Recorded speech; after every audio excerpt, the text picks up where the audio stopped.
Hello po, please support Rock PH. Sa pong kalingap na sugid na taga-subaybay. Please support po ninyo.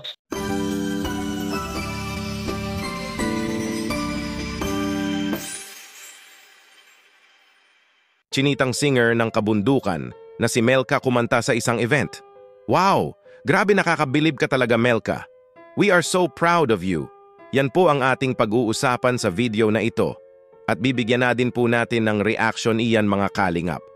Bago po ang lahat, maraming salamat po sa patuloy na suporta at panunood nyo sa aking munting channel.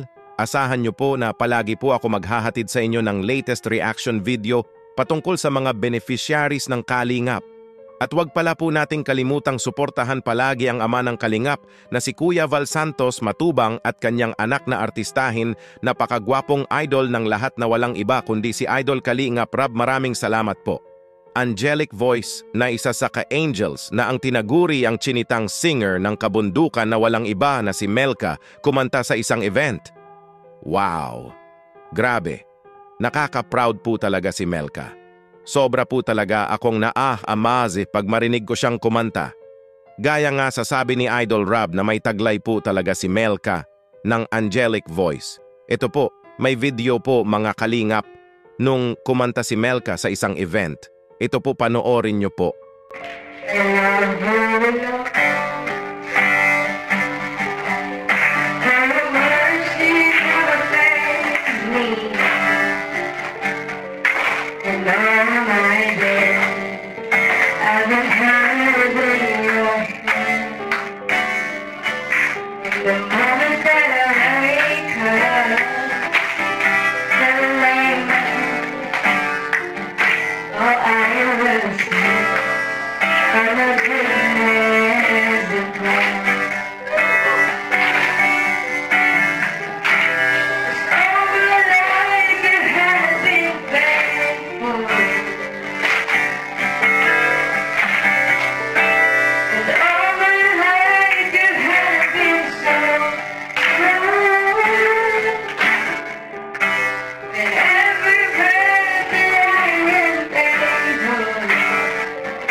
Wow! Grabe po talaga. Di po talaga akong magsasawa na pakinggan lagi si Melka na kumanta. Ang ganda po talaga ng boses ni Melka, patunay po talaga yan na may taglay kang angelic voice. Sa birthday party event ni Dara pala si Melka kumanta. Nag-celebrate nga si Dara ng 16th birthday niya kaya sobra po. Talaga ang saya ni Dara ang makantahan ng isa sa mga ate niya kasi parang magkakapatid na naman silang lahat ng Kanggels.